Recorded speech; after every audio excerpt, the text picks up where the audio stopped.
Alright. Make sure everything's good to go. Should be. Actually, I just realized I won't be able to have chat pulled up. I have to use my phone for that. Just for this occasion. Make sure everything's good to go. Like always. Okay. So, about 3 to 4 years ago, I made a tier list. I removed that video from my channel because I felt it was outdated. Some of my opinions have changed. But other than that, there were a few games that I didn't get to play. A few of those are like the Japanese versions of some of the games. Dracula X, Kid Dracula, a lot of those games I didn't really get to play. So I didn't really have an opinion on them. And I just kind of felt like the video was outdated. It's been 3 to 4 years since then, and I think that most of my opinions have changed. And we got a little bit of a different tier list this time. I think this one has more games on it. I think it has pretty much all the games, actually, so this should be good. So the ranking is from best, good, neutral, bad, garbage, and didn't play. So let's go ahead and get started. So starting right off the bat, we've got Castlevania 1. And we'll go ahead and put that in... I'll put that in best. Castlevania 1 is a game that I like to revisit a lot, and frankly, it's a comfort game. It's a game that you can beat in under an hour. It's pretty simple and pretty easy. It's not that difficult.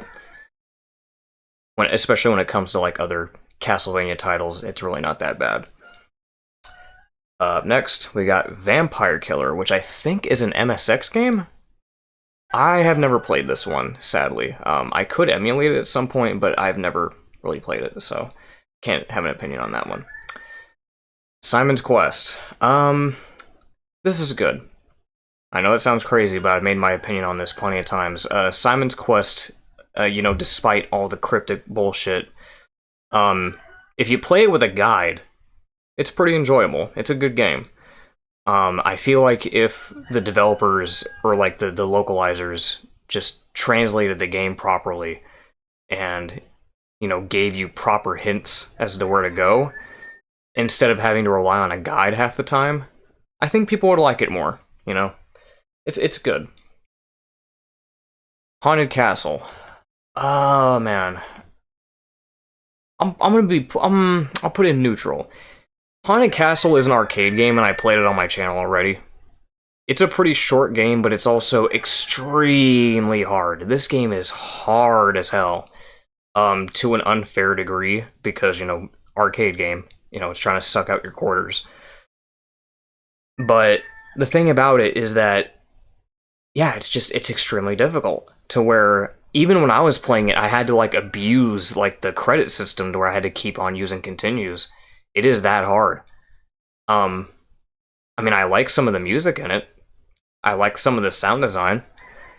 Blue-haired Simon is pretty cool, I guess. Castlevania The Adventure. This, I'm gonna put in neutral. I would have put it in bad before, but the reason why I'm gonna put it in neutral is because, it's Christopher Belmont. It was the first Game Boy game that they made, and even though it's every version that I played of this just sucks. Not like the performance wise. The performance just sucks. It runs like molasses. You're slow. It's a slog to get through. There's only 4 stages, and stage 3 is terrible. Stage 3 is just god awful, with how precise and how pixel perfect you have to be with some sections. Even for Castlevania standards, this game is ridiculously hard. But there is merit to it. I have replayed it a few times, and you know what? If it's a game that I can replay, then it's got some merit to it, so I'll put it in neutral. Dracula's Curse. Arguably one of the most difficult games in the franchise. I'll put it in best. Yeah, it's a very good game. Despite it being one of the most difficult games in the franchise, it is also one of the best in the franchise because of that. It's got great music, great gameplay. You play as four different characters.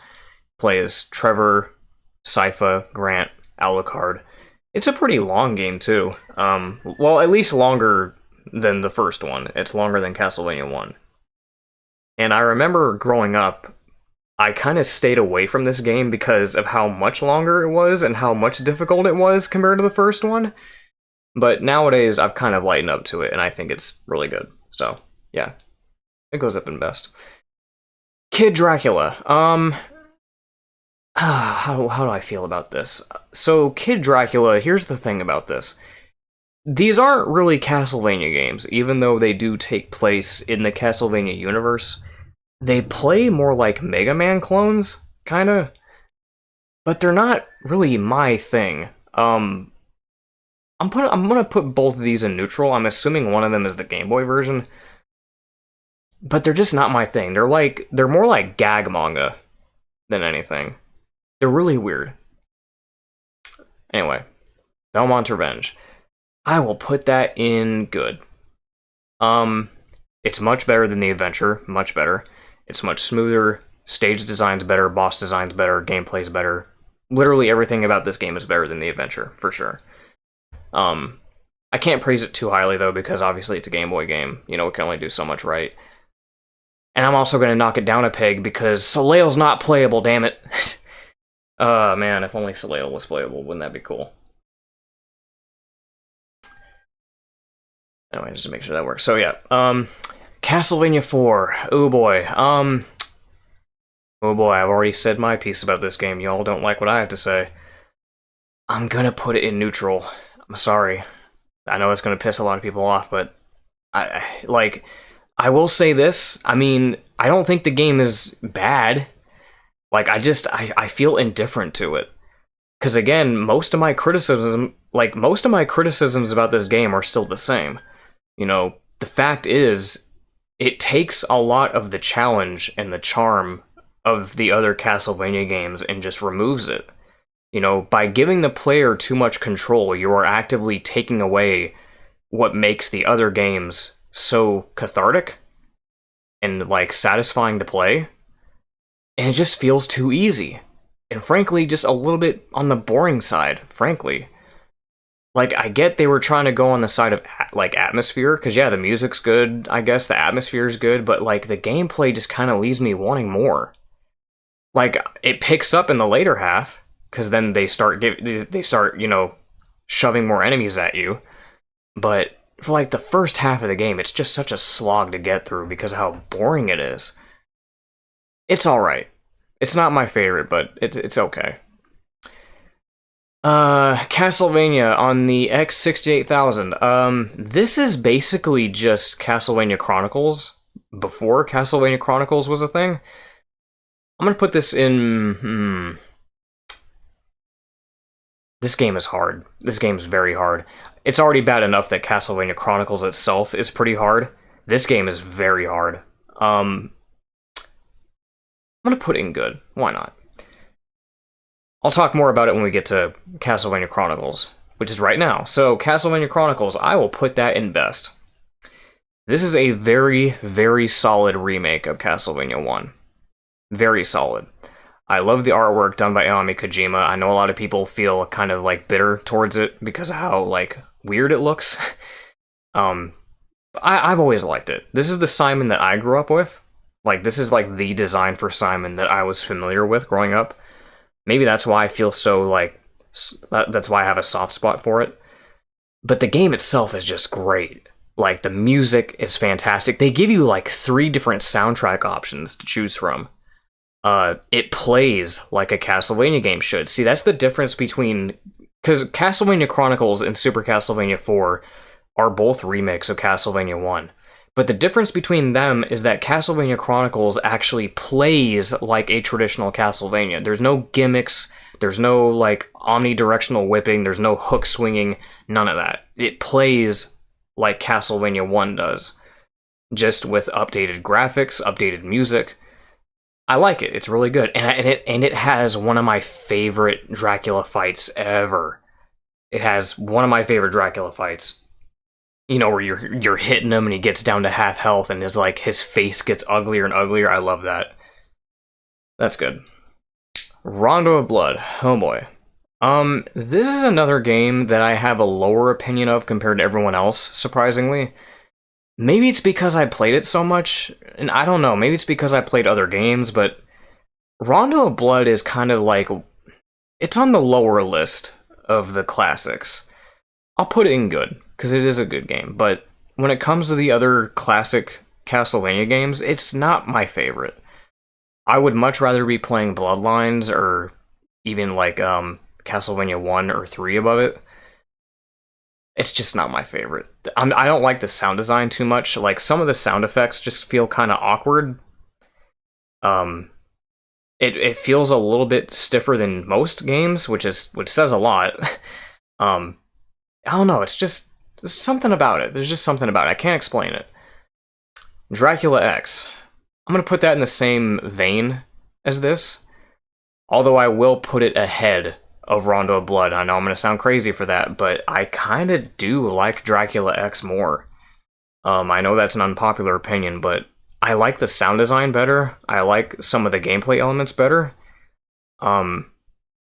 Granted, Rondo of Blood has like more cutscenes. There's more voice acting. There's more going on. But Dracula X as a game, though, I kind of like it better as a game. I know it's crazy, but I don't know. What are you going to do? Dracula X Chronicles. This is going up in best. This is another fantastic remake of Rondo of Blood. Great remake. This was a weird game because this was during the time when, Koji Igarashi was still in business. And I think this was like the only game that he made that was a Classicvania. This is like the only Classicvania game that he worked on. Because everything else since then has just been cookie-cutter Metroidvania games. Like, that's mostly all he's been doing was Metroidvanias ever since Symphony of the Night. So it's interesting that he decided to do a remake of Rondo of Blood, back when he did. But it's good. It's a good remake. I really, really do love the designs that Ayami Kojima gave them. I love his design in Dracula X Chronicles. I love, like, the whole noble, tailcoat kind of look that he's got. I like that. I've never really been a fan of the blue Ryu design with the karate gi and the headband. I don't know how I feel about that design. It literally just looks like Ryu. I know there's fans of that design, but I much prefer his design in Dracula X Chronicles. So, Castlevania Bloodlines. This is going up in best. I talk highly about this game all the time. This is probably it's a tie between this and Adventure Rebirth when it comes to my favorite Classicvanias. I think this is probably like my favorite or second favorite Classicvania game. It is that good. The sound design, the music, the gameplay, everything about it. This is what Castlevania 4 should have been. And it's just fantastic. It is a great game, and I love replaying it every time. Okay, now is when we start getting into the nitty-gritty territory. Symphony of the Night. Look, I'll be nice, and I'll put it in good. I have opinions about this game. Obviously, I think it's oversaturated. I think people talk about it too much. I think people worship it too much. But do I think it's unfair? Do I think it's, unfairly praised? No.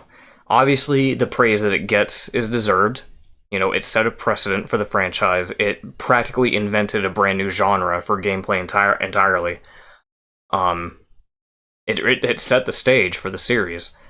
But, there are still things about it that I think are primitive compared to future games that, other subsequent Castlevania games would capitalize on and would actually, fix.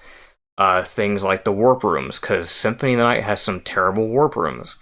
The inventory, the weapon system, just kind of tiny things that would get fixed and polished more in future games that got better over time. It's a good game. That's why I'm putting it here. It is a good game. But I don't worship it half as much as other people do. I just don't. Because I played many, many, many other Castlevania games before it, and I have higher opinions of those games than this. But a lot of people out there just really seem to love this one. Like, people worship this game like they do with Final Fantasy VII, and I don't get it. It's probably a nostalgia thing, maybe, I want to assume. It has to be, right? But it's good. It's alright. Castlevania Legends. I have not played this one. I know that this game is infamous because it's non-canon, through and through. It's so non-canon, in fact, that it wasn't even brought back for the Anniversary Collection. But I've never played it. And look, like, I get the idea that people want to have a female Belmont, but you gotta understand, like, she's non-canon for a reason, because this game came out before Lament of Innocence. Castlevania Legends was intended to be a sort of origin story for the Belmont clan, but there's problems with this game, right? Even though I haven't played it, I still know the gist of the storyline. Basically, this game takes place before Dracula's curse.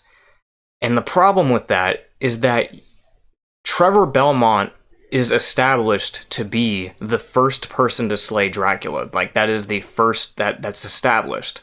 That's been established for a long time. But this game comes along and says, no, Sonia Belmont was actually the first Belmont to fight Dracula. And it's like, I don't know the specifics. People are like, oh, well, she technically didn't beat him. Well, it's like, okay, but that kind of still undermines the whole thing with Trevor, though. That still kind of undermines that.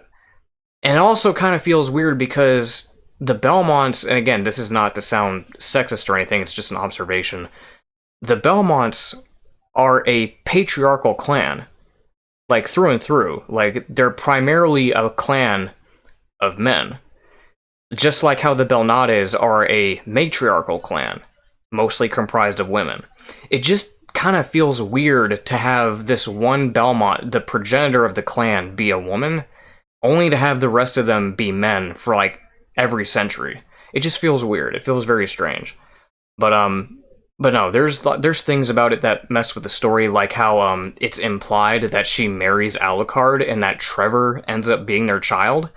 Which, if that's the case, that would mean that Trevor has Dhampir DNA in him, and therefore would not be able to wield the whip in any capacity.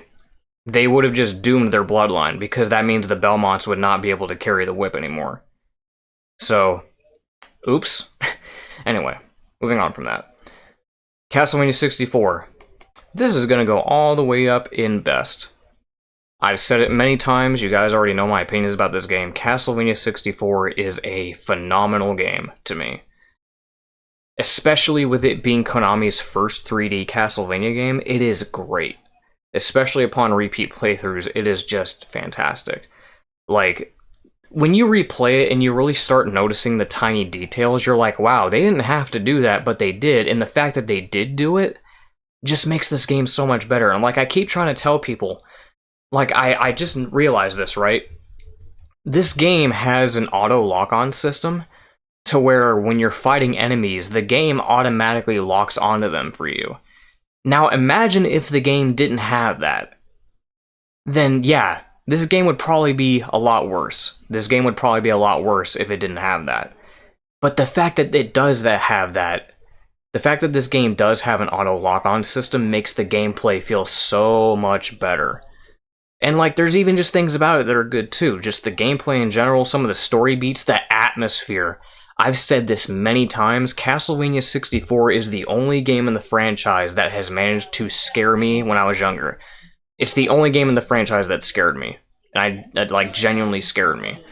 There are a lot of good moments in this game, and it kind of feels Resident Evil-esque at times, with, like, the flavor text and some of the jump scares.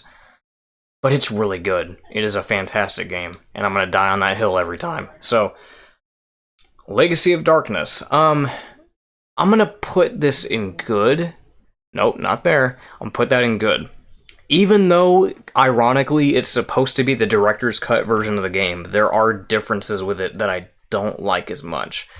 And I kind of saw that during my stream of it, too. Certain, just, like, they make these changes to some of the levels that don't make any sense. This game feels very puzzle-centric. They add a lot of puzzle segments that I don't like. And what really kills it for me is the fact that no matter what file you pick, you have to play as Cornell every time. You have to. Even if you've beaten his story mode, even if you've already, beaten his story mode and you've unlocked the characters for that file, if you want to play on any other file, you have to play as him every time if you want to be able to play as the other characters. I don't like that. I like being able to have the choice of playing as Reinhardt, Carrie, or Henry whenever I want, But this game doesn't do that. You have to play as Cornell. And, I feel like that's kind of a bummer. It's a good game. It's a really good game because they fix and they polish a lot of the mechanics from Castlevania 64. Because I know one of the biggest problems in Castlevania 64 was the ledge grabbing. And they fixed that in Legacy of Darkness, luckily. So it's good. It's just that I like Castlevania 64 a lot better than it. So it's good, though. Circle of the Moon. This is tough. I want to put it in best, but then again, I want to put it in good because there are things about it that are kind of glaring. It's a tough game.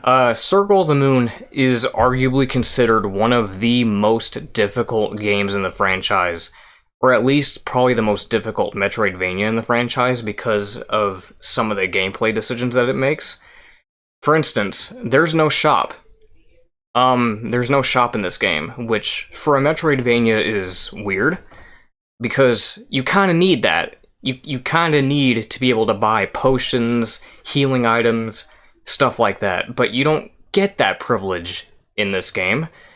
The only way you get potions is by getting them as item drops from monsters. And even that's pretty hard to do, and it doesn't matter anyway, because the potions in this game are dog water. Like, once you make it halfway through the game, the potions don't even really do, like, a pixel of health for you. They give you, like, a few pixels of health, but that's it. You have to, like, have stacks of potions for it to even matter at that point. Really, like, the problem with Circle of the Moon is that the only reliable way to heal in this game, like, especially if you're in a tough spot, and if you're, like, on a pixel of health and you're trying to heal, the only way to reliably heal in this game is to find a save point. Which the save points in this game are like few and far between. They really stretch out the save points in this game. So yeah, it's tough. This game's hard.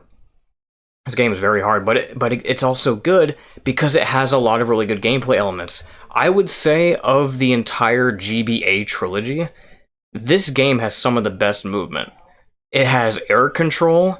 It has good feel overall, especially compared to Harmony of Dissonance, which we're going to get to in a second. But this game's control just feels so good. They have a sprint button. You can move in the air. You can change direction while whipping in the air.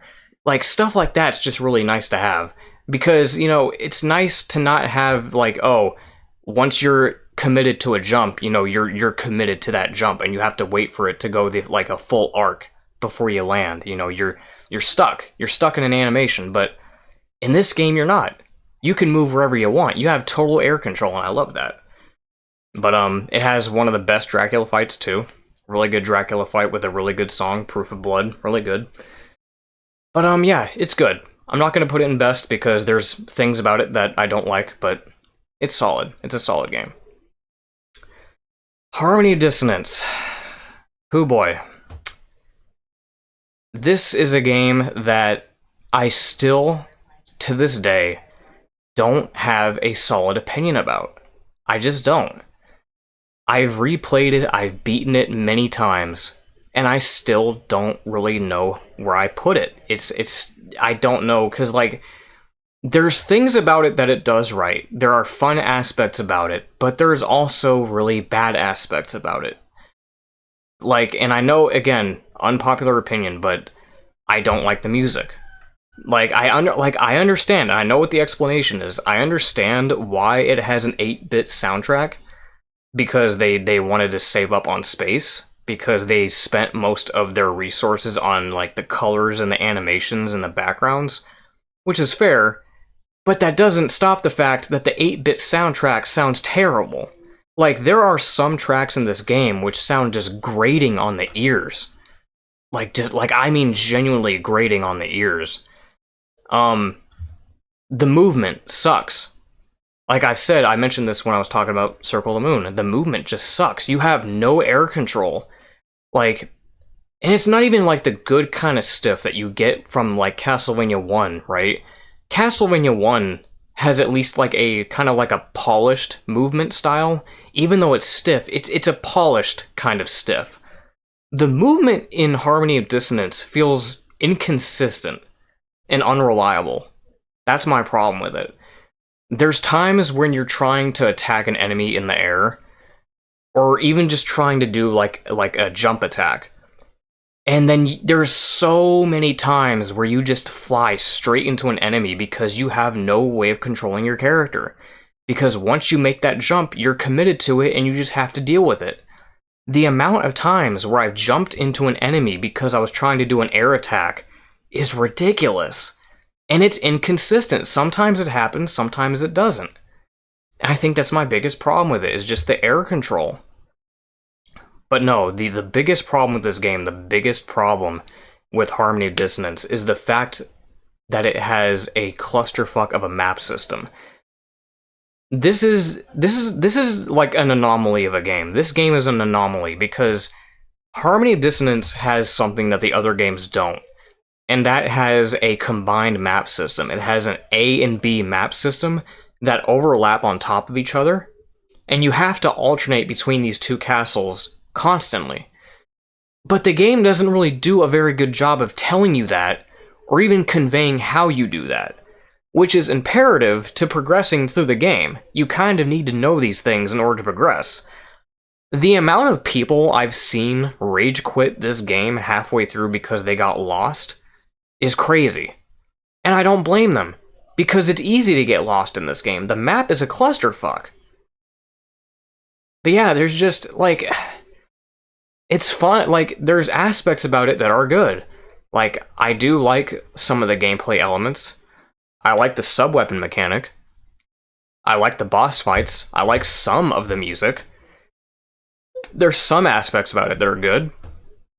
But I just don't know how to feel about it. Even after beating it many times, I just don't have a solid conclusion about how I feel about this game. It's just such an anomaly. But, yeah. Aria of Sorrow. I'm gonna put this in good. And I know it's gonna sound crazy, but Aria of Sorrow to me, I don't know. I don't know what it is about it. Maybe it's the movement system that I don't like too much. Maybe it's the music. Because I've seen other people share the same sentiment that this game's music isn't as memorable as other games, which, that's not to say it's bad. It doesn't have bad music. It's just that it's not nearly as memorable as other games in the franchise. Gameplay-wise, I mean, it's alright. It's another Metroidvania. This game introduces the soul mechanic, where you defeat enemies and you gain their soul. And by acquiring their soul, you get to have like an ability based off it, which would be pretty much used for a lot of Castlevania games after this. They would use it again in Dawn of Sorrow, and even in Order of Ecclesia, they kind of take homage to it because of the glyph system. Because the glyph system is just basically the same thing as the soul system, kind of. But, yeah. It's a good game. It's a really good game. The story's good, the cutscenes are good, the artwork is good. Music's fine, even if it's kind of, forgettable. It's alright. But I do like other Castlevania games above it, so. One such game is Lament of Innocence. This is probably my favorite Castlevania game of all time, right next to Castlevania 64. It might be nostalgia, it might just be, me having a soft spot for it, but I think this is a really solid 3D Castlevania game. I love the story, I love the voice acting, I love the gameplay, I love everything about this game. I love replaying it.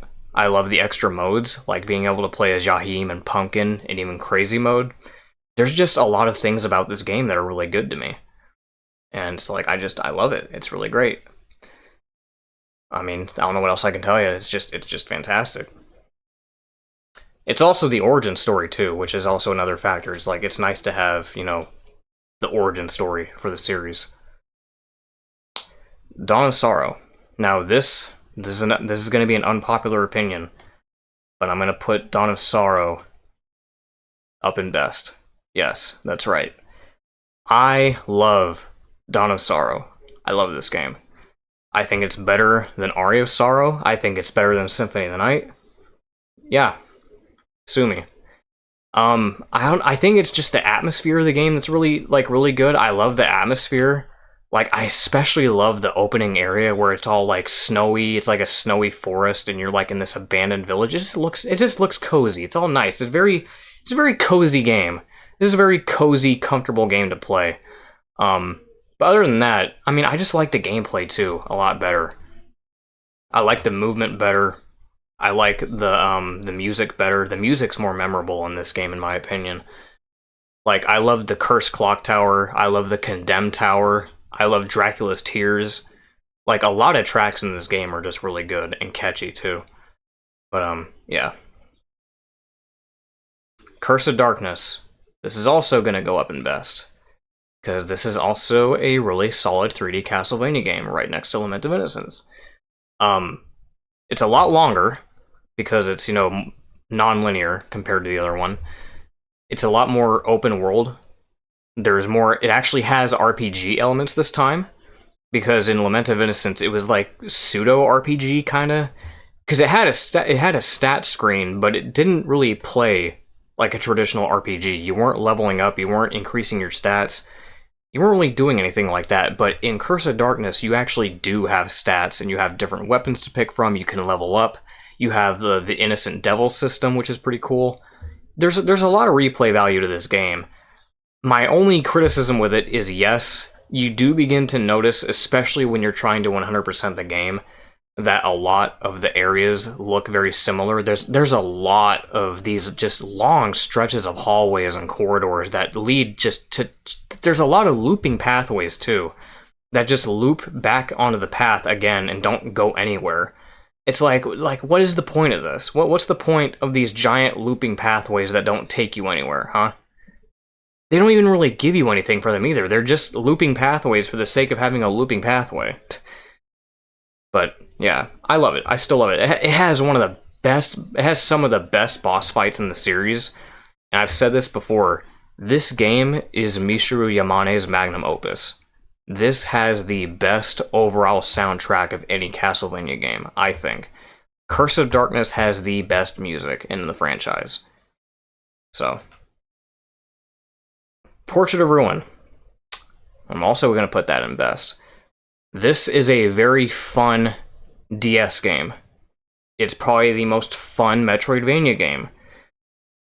But on that same token, it's probably the easiest. Because, yeah, this is definitely the easiest of the Metroidvanias. It's very balanced. I feel like they really knew what they were doing when they made this. It's very fun.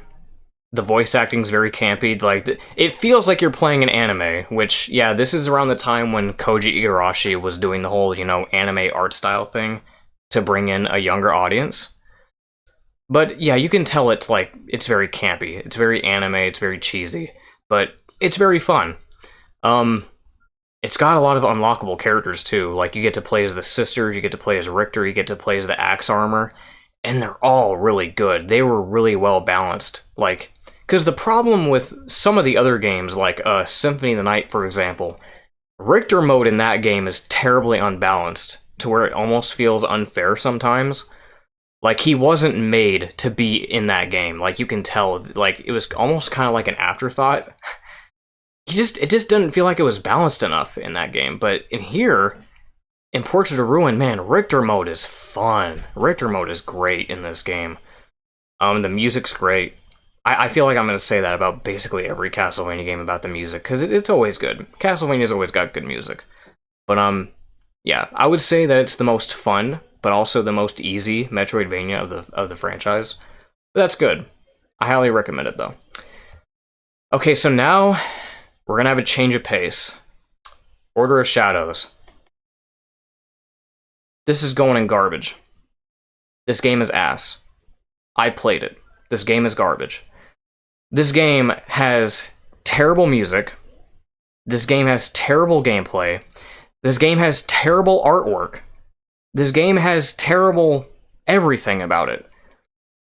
Like, playing it for myself, the game is a slog. Even worse than the adventure. The game is slow. Your attacks are slow.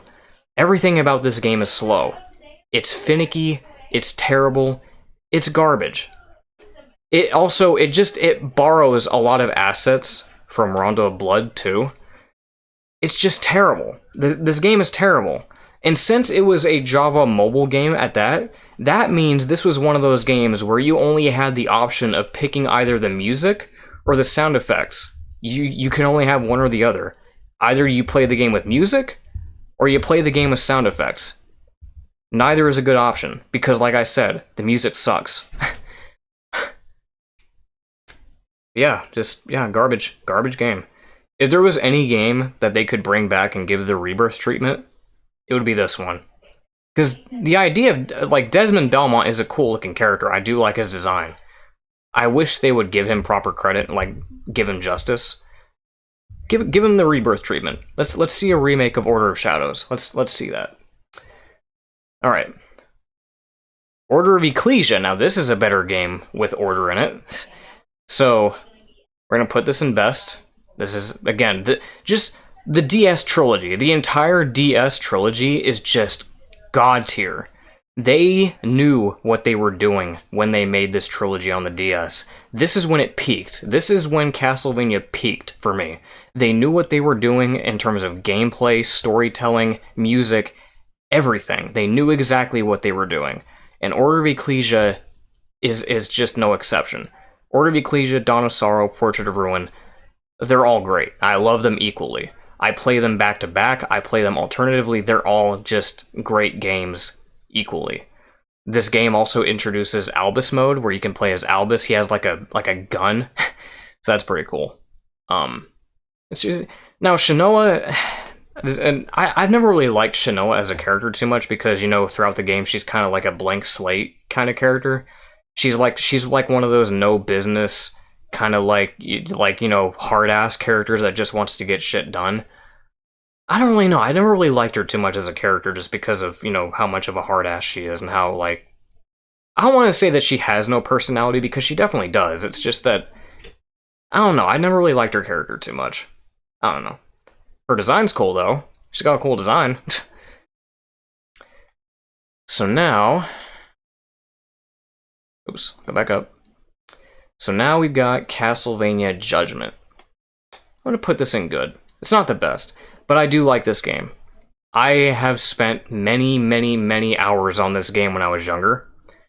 And I put a lot of hours into it. I had a lot of fun with this when I was in, like, junior high. It's a fun game. Like, yes, art style aside, writing aside, you know, I have fun with it. And I think that's all that matters. It's not balanced. You shouldn't view this game as a competitive fighting game because it's not competitive in the slightest. But it's just a dumb, fun game to have to play with your friends. Just be like, hey man, you want to play a Castlevania fighting game? Oh yeah, sure. I think there is fun to be had with this game. It's good. I like it. I've always liked it. Adventure Rebirth. This is definitely going up in best. Adventure Rebirth is probably, again, it's a tie. It's probably the best Castlevania game I have ever played. At least the classic. It's probably the best classic Castlevania type game I've ever played. And it's a solid remake too. It's a remake of Castlevania The Adventure. And my god, is it a step up. It is like everything that I would expect out of a classic Castlevania title. And it was one of the last games that they made. It was like one of the last, like, Castlevania games that Konami made before they made, you know, Lords of Shadow. And they did good. Like, this is one of their last really good games that they made. The music, the sprite work, the difficulty, the gameplay itself, and the boss fight. Adventure Rebirth has, I think, honestly, my favorite Dracula fight, period. Adventure Rebirth has my favorite Dracula fight in the series. I love all 3 forms that it has, and it's just the music, the presentation of everything is just great. I love the presentation. So yeah. They did Christopher good justice. They gave Christopher Belmont some good justice with Adventure Rebirth, so good on them. Now, this is a game that I was not expecting to see on here. Castlevania Puzzle. This is a game that I did play back when it was on the iPhone, back on the App Store. Back in 2014, when I first got my iPhone. This is like one of the first games that I got. So, the thing about this game, I'm gonna put it in neutral. Because there's a lot to unpack about this game, right? So I want you to imagine something real quick. I want you to imagine in your head, right? The best way that I could describe this game is I want you to imagine playing Symphony of the Night, okay? Now imagine every time you enter a room in Symphony of the Night, you are forced to play a 2-minute segment of Tetris. And that is literally what this game is. And I'm not joking, every time you enter a room in Castlevania Symphony of the Night, every time you enter a room, you are forced to play a 2-minute segment of Tetris. I'm not joking. So the way this game is structured, you have to explore the entire map of Symphony of the Night, including the inverted castle, except with every room that you walk into, you have to play Tetris for 2 minutes, on average. Because it treats it like an encounter, like, oh, you're fighting a monster, but you're just playing Tetris, that's all you're doing. And because of this game takes forever. This game takes forever to progress. I think it took me like 2 hours just to get to the library to get the Jewel of Unlock. Like the Unlock Jewel in the library, I think it took me like 2 hours just to get there. It's so slow. This game takes forever to progress. Like, the game is fun for like the first 5 or 10 minutes, but the more you keep playing it, the more repetitive that it gets and the more boring it gets because it's just Tetris. You're just playing Tetris every 2 minutes. Over and over again. Every time you enter a room, you have to play Tetris. Every time. Every room you enter. Like, I want you to picture the entire map of Symphony of the Night, okay? Picture that map. Every time you enter a new room, you have to play Tetris for 2 minutes. That's the whole game. That's it. That's the entire game. Like, and the interesting thing about Castlevania Puzzle is that they, like, did this weird thing where they updated the sprites. This is an official Konami game, by the way. This is an official game. They, like, updated the sprite work. They, like, gave Alucard and, like, some of the enemies, like, some updated sprites, and they kind of look weird. Look them up when you get a chance. Look it up. Look it up. You'll see what I'm talking about. But, yeah. I feel very neutral about this game. It is just, yeah. It's an interesting concept, but man, was it executed poorly. You can't play it anymore, by the way, because it was, like, delisted a long time ago. You had to play this game when it was out back in, like, 2014. I think it got delisted in, like, 2016, 2017? I forget when. It didn't last very long, but, yeah. You're not missing much. Harmony of Despair. Oh, boy. Again, gonna be kind of controversial here, but I'm gonna put it in neutral. I don't have high praise for this game, honestly. It's alright. It's a fun game on your first playthrough, I guess. But this is one of those games that feels like it was tailor-made to be multiplayer, to where I feel like you would only have fun if you had multiple people to play with. And overall, I just don't like some of the gameplay elements either. Like, I'll give you an example, right?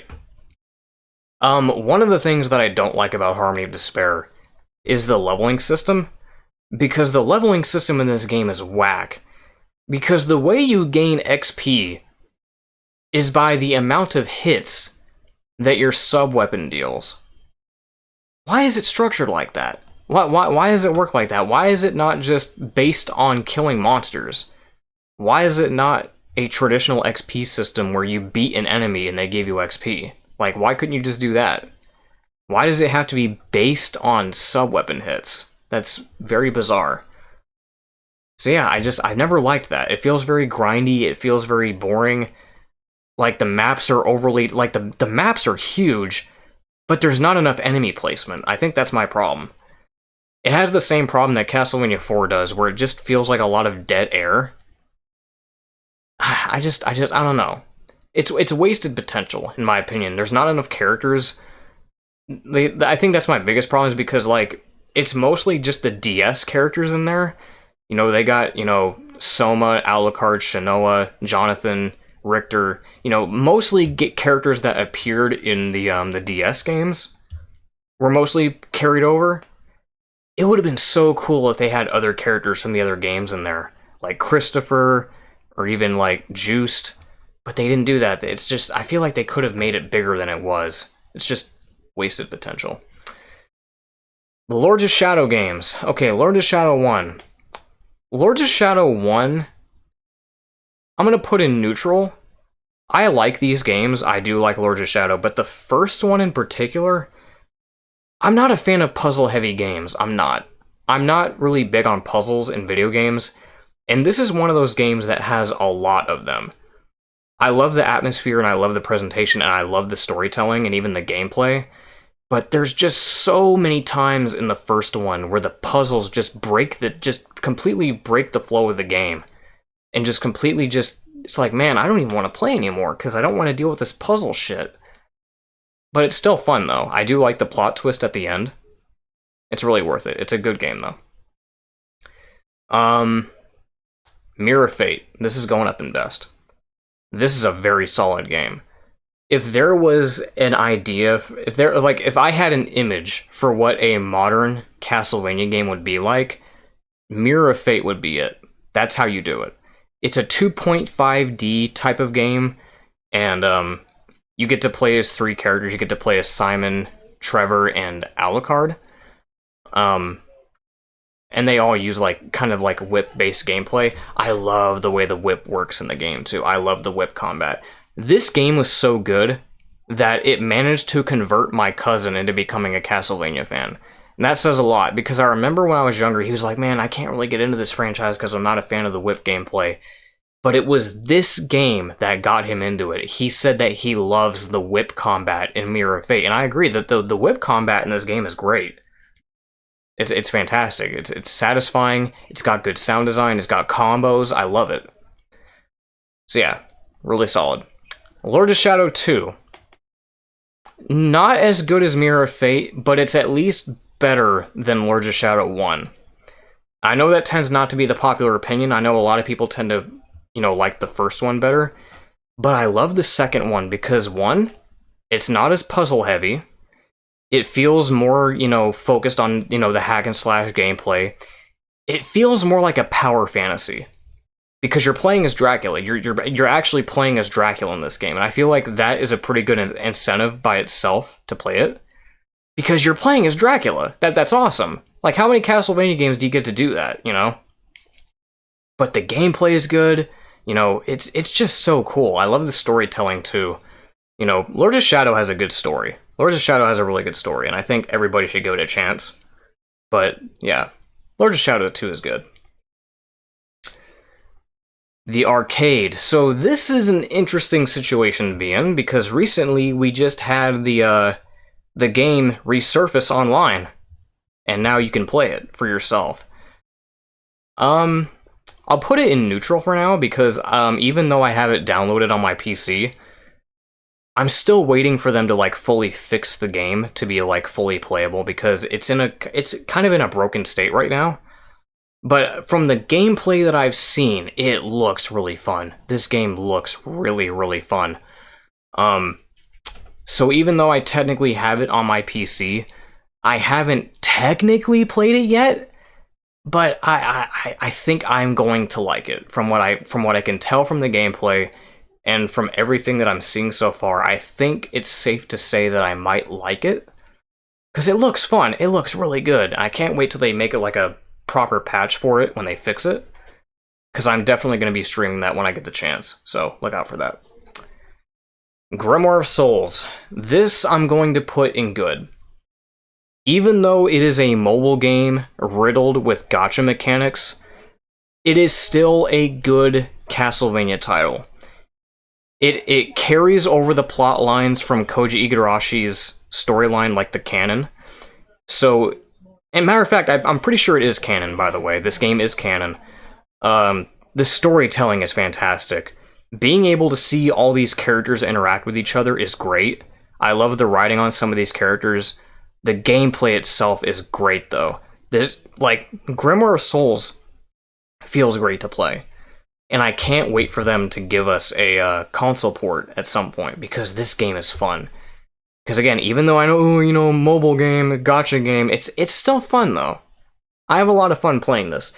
My only criticism with it, though, is that should they do a console port, I hope they tweak the difficulty, because the thing about this game is that it's very grind heavy. They really want you to grind in this game, because once you beat a chapter, if you try to progress over to the next chapter, the difficulty spikes immensely, because it's like it's based on a power system to where you need to have like a certain power level to be like strong enough to do the level. So like, let's say I start chapter 1, right, and I have like a power of like 1,000, right? The next chapter, you need to have a power level of 2,000. And then chapter 3, you need to have 3,000. You know, it just creeps up and gets higher and higher and higher and higher. But I feel like the later you get into the game, the more they ask of you. Like, the power increase gets so high to where it's like, man, you really have to spend a lot of time grinding. And I just don't like that. I don't like that aspect. So I would hope that they, you know, decrease that a bit and maybe balance the game a little bit for that, because the game is fun. The game is very fun. Like, the mechanics are good. The music's nice. The gameplay and the bosses are good. It's a very well-structured game. And they did nice. It's just that, man, the gacha mechanics, like, it's a single-player game, too. They removed all the multiplayer aspects from it, because I remember when this game was still in its beta stages, this game had a multiplayer, and it had, like, a leaderboard system. But in the final release, they got rid of that. They got rid of the microtransactions, they got rid of the multiplayer aspects. It is purely a single-player game. So the fact that there are still gacha mechanics in a single-player game just kind of rubs me the wrong way. But don't get me wrong, it's still good from a gameplay perspective. The game is fun. I think that's all that matters. I had fun playing this, and I highly recommend it to anybody that gets the chance to play it. So now we get into Easy Street. So the rest of these games, like literally every single game down here, I have not played. I have not played Bloodstain. I have not played Curse of the Moon. I have not played Curse of the Moon 2. I've not played Getsu Fuma. I haven't played Getsu Fuma Den. I don't know what this is. What is that? I have not played the Toho games. Now Castlevania, now this one. Recently, there was a person, because this game also resurfaced online, because someone had a demo copy. Someone had a copy of the demo disc, and they dumped the game online, and everybody got a chance to play it. And, I mean, I could play it. I could hypothetically play this right now if I wanted to. I just didn't bother with it because it's just a demo, and I feel like literally everyone else and their mother already played it, and I don't really know what else I could say about it, so... But I haven't played it, so I guess I'm just gonna put it here. But yeah, that's Castlevania Resurrection, by the way. That's the game with Sonia Belmont and Victor Belmont, which, by the way, Victor Belmont was brought back in Lords of Shadow 2. I like that touch. But yeah, so that does it for the Castlevania tier list. I feel like this is almost controversial, kind of. A little bit. I feel like this is kind of controversial. So, yeah. Some of the best games, you know, are the classics, the 3D Vanias, the DS Vanias, and, you know, pretty self-explanatory. The good ones are, you know, some of the other classics, you know, like Simon's Quest, you know, Rondo of Blood, Symphony of the Night, you know. They're classic, but they're not as great as these games, in my opinion. They're still good, though. And then, you know, you got these games that I feel neutral about. Don't really have like, these are games that I don't really have a great opinion about, where I'm still kind of mixed about them, you know? Even though I've played and beaten them numerous times, I don't know, like, if I have a solid opinion on them, because there's so many aspects. There's so many good aspects, and there's so many bad aspects at the same time, so, but yeah. But, yeah, the only bad game is Order of Shadows. That's the only bad Castlevania game that I can think of, frankly. Because, you know, I'm not the kind of person that likes to say that there is a bad Castlevania game, but if there was one, Order of Shadows would be it. But yeah, that's the Castlevania tier list. Tell me if you guys agree with me. I'm pretty sure there's going to be a lot of people that have differing opinions than mine, especially when it comes to, like, Symphony of the Night, or even Aria of Sorrow for that matter, but it is what it is. But yeah, this is good. I feel good about this list. I feel good. So, yeah, that's gonna do it for the Castlevania tier list. And, yeah. I'm Darian64. Actually, you know what? Let me look at chat. Because I haven't looked at it the entire time. Let me see what anybody's been saying. Okay. Okay.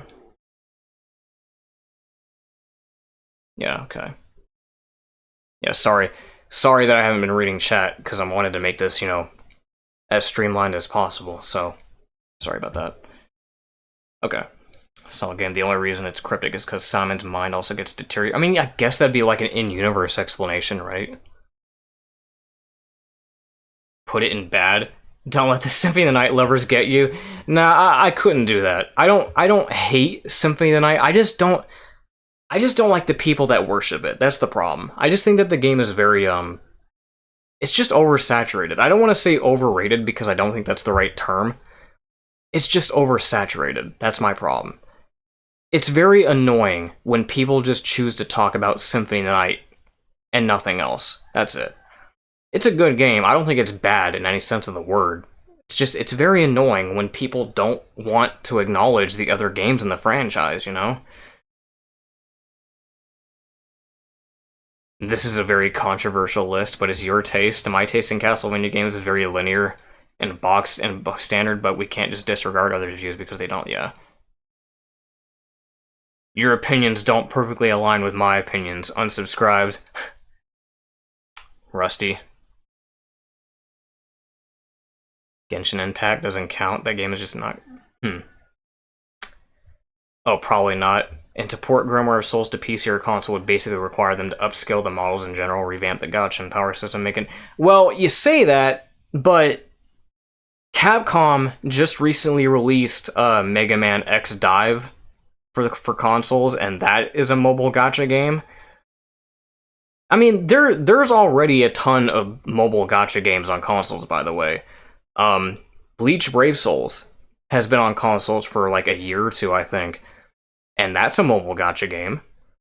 It can be done. It can definitely be done. And I think it was even confirmed, again, don't quote me on this, but I kept hearing this for a while, that there was like a leak that basically confirmed that Grimoire of Souls was planned to be on the Switch at some point. Which I believe. Again, it looks like... I want you to hear me out, right? So here's the thing. If you kept up with Grimoire of Souls, when they had the beta version of the game, the graphics in the beta version looked like garbage. Like, they looked bad. When they did the final version of the game, they revamped the graphics. Like, they revamped the models and everything, right? The game looks entirely different now. And I think the reason why they did that was because they have plans to put that on consoles, to put that on modern hardware. Because why else would they care about making the models look better for a phone screen? Why do they care about how the models look when it comes to a phone game, right? But the fact that they revamped and like completely overhauled the graphics for a mobile game, I don't know. I feel like they had plans. I feel like they had plans on bringing it to consoles for sure. Especially since, you know, it's been done. You know, there are mobile gacha games on consoles. Bleach Brave Souls, Mega Man X Dive. You know, it's possible.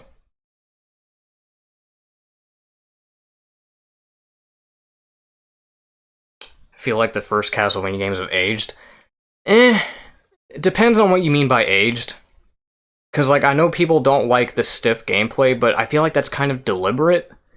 And like I say, the thing with, like, classic Castlevania is that it's stiff, but it's a polished type of stiff. It's deliberate. They knew what they were doing. It's not the kind of stiff where it feels inconsistent and like it's rigged against you. It's a stiff that you can master, you know? And that's the charm. That's the charm of the classic Castlevanias, is that you can master it and it feels satisfying when you do master it, you know? That's that, at least to me, that's the case. But, yeah. I already knew, yeah, see, even in my own chat, people are disagreeing with my list. But it is what it is, man. That's the beauty of having an opinion.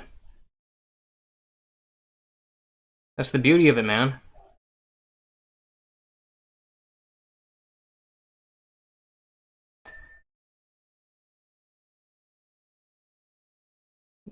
Double negatives equals positives.